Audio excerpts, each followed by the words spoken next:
Bismillahirrahmanirrahim. Assalamualaikum warahmatullahi wabarakatuh. Bismillah, alhamdulillah, salatu wassalamu ala rasulillah, amma ba'd. Alhamdulillah kita bertemu lagi di Indopod Nur Podcast. Kali ini saya sendiri karena belum ada teman atau narasumber yang bisa dikatakan berbobot atau yang khusus. Tapi kali ini saya sedikit berbicara tentang bagaimana menjadi santri yang elegan atau yang bermanfaat bagi diri sendiri maupun bagi yang lainnya. Insya Allah. Jadi sejatinya memang adanya kita mondok itu semoga bukan serta-merta ingin jadi kiai ataupun ustadz ataupun yang lainnya. Melainkan adapun seorang santri masuk ke pesantren itu tujuannya untuk memperkuat akidah kita. Yang mana kita banyak sekali bertemu dengan akidah-akidah yang seharusnya kita belum bisa menerima, tapi kita langsung menerima tanpa didasari dengan akidah Ahlus Sunnah wal Jamaah yang kuat. Semoga adanya santri dimanapun Anda berada menjadi santri yang unggul, santri yang bisa dikatakan bermanfaat bagi diri sendiri ataupun orang lainnya. Maka antum semuanya yang masih mondok, semoga dengan kesemangatan antum mondok bisa menjadi amal atau upah nanti kelak di hari kiamat menjadi orang yang terbaik dan dimuliakan oleh Allah Subhanahu wa taala. Mungkin kita berpikir keras, kenapa kok kita harus mondok? Kenapa orang tua mondokkan kita? Apakah orang tua nggak mau ketemu dengan anaknya? Kenapa orang tua itu nggak mau anaknya itu tinggal di rumah? Bukan, melainkan orang tua mondokkan anaknya itu percaya bahwa kehidupan nanti ke depannya itu sangatlah kejam kalau tidak didasari dengan akidah yang kuat.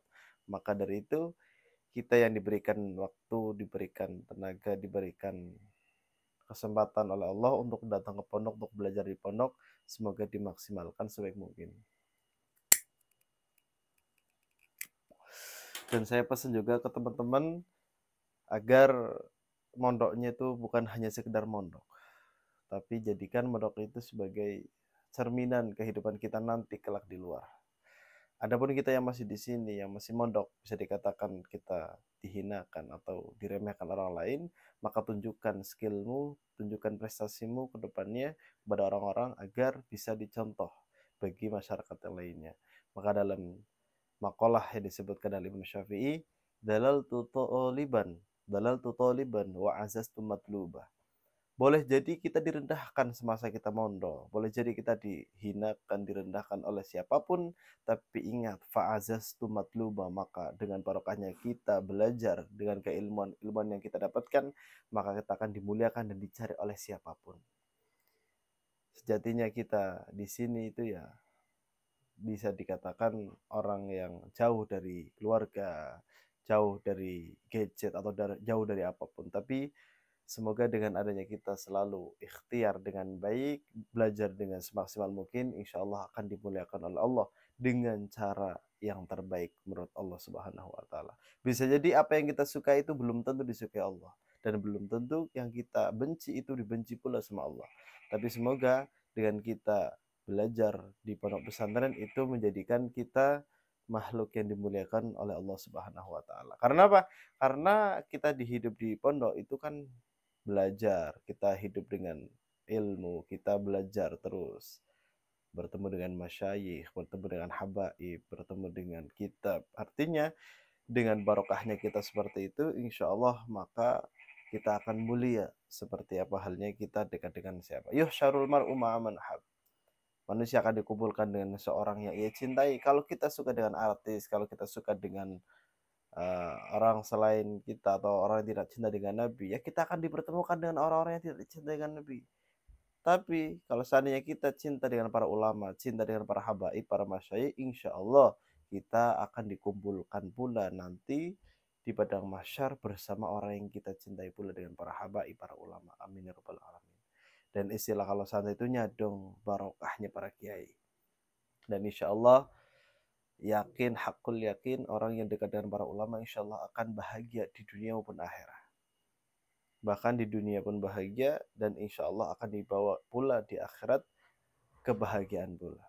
Maka sejatinya kebahagiaan itu tidak hanya sekedar ditampilkan di dunia saja, tapi kita akan mendapatkannya di akhirat. Ingat, kehidupan tak selamanya memberikanmu kebahagiaan. Maka ciptakanlah kebahagiaanmu dengan sebaik-baik kebahagiaan itu dengan caramu sendiri, tanpa merusak atau mengganggu yang lainnya. Dan yang lebih indahnya lagi, sebahagia-bahagianya orang itu orang yang membahagiakan orang lain. Maka ketika kalian ingin bahagia, jadilah orang yang membahagiakan orang lain.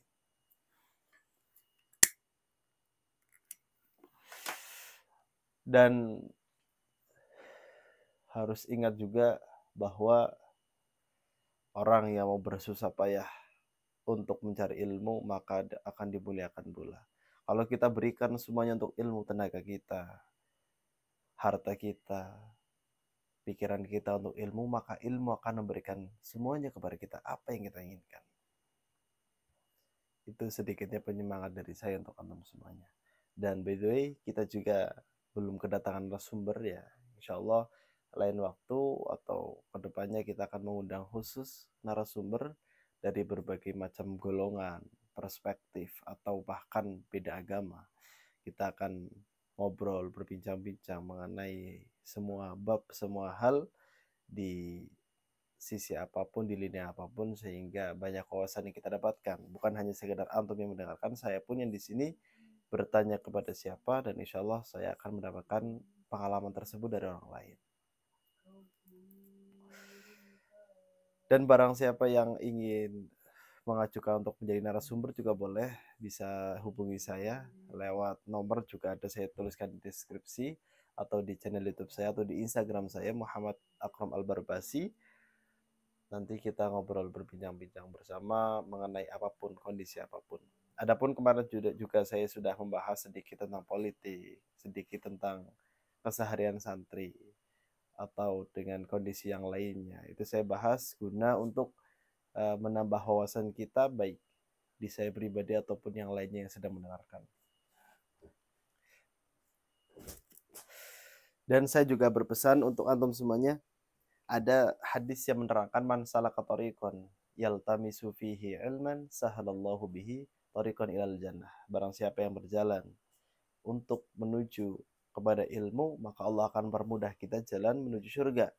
Berarti itu bukan hanya sekedar santri yang menuntut ilmu, bahkan antum yang memberikan sedikit untuk santri, atau memberikan jalan kemudahan untuk santri untuk belajar, maka antum pula akan mendapatkan kemudahan untuk masuk surga, insya Allah.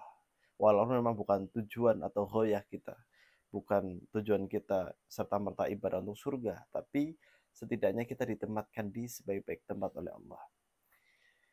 Walaupun sejatinya ibadah kita ya bukan untuk surga, walaupun sholat kita itu ya bukan untuk surga, tapi minimal kita insya Allah dengan barokah kita melaksanakan ibadah-ibadah akan ditempatkan di sebaik-baik tempat. Gitu.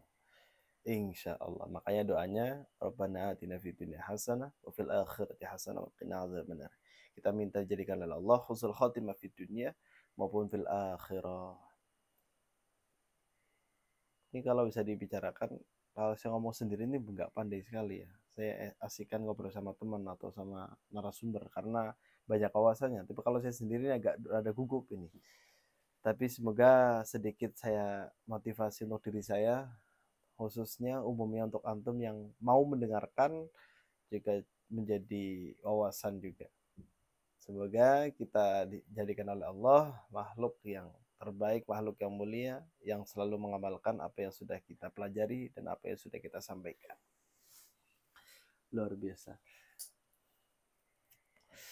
Banyak yang anggap santri itu lemah. Banyak yang menganggap santri itu apa sih, bisa apa sih, dan sebagainya. Tapi menurut saya, santri itu menurut saya itu banyak wawasan. Banyak ilmu yang mereka dapatkan, bukan hanya sekedar agama, tapi ilmu yang lain pun juga bisa didapatkan. Dan itu tidak dimiliki oleh orang-orang lain. Tapi santri sendiri itu bisa belajar apapun, bahkan dari segi agama, sejarah, politik pun ada. Itu hebatnya santri. Makanya kalian yang menjadi santri dimanapun berada, optimis, dan percaya diri bahwa pasti akan mendapatkan kemuliaan di kelak hari. Kalau seandainya kita mau bersungguh-sungguh dalam mencari ilmu, apapun kalau kita ada keinginan pasti ada jalan. Man saro ala darbi wasalah. Barang siapa yang berjalan di atasnya maka dia akan sampai.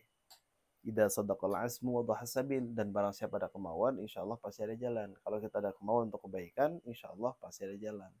Jangankan kebaikan, keburukan pun kalau ada jalan itu pasti jalan gitu loh. Iya kan, apalagi kebaikan. Orang maling pun bisa mendapatkan apa yang dia inginkan dengan apapun jalannya karena keinginan, apalagi kalau kebaikan. Kalau kebaikan kemauannya besar, insya Allah Allah akan permudah jalan tersebut dengan cara yang terbaik pastinya. Dan saya pesan juga untuk semuanya, jadilah santri yang militan, yang tahu segala kondisi, dan jangan mudah mengkafirkan orang, menyalahkan orang, tapi introspeksi diri, apakah diri kita sudah baik atau belum, atau diri kita bahkan lebih buruk daripada yang lain. Sejatinya santri itu dia yang mencari kenapa kok bisa seperti ini. Limadha sumbihi at-talamid. Kenapa kok bisa dinamakan at-talamid atau tilmid?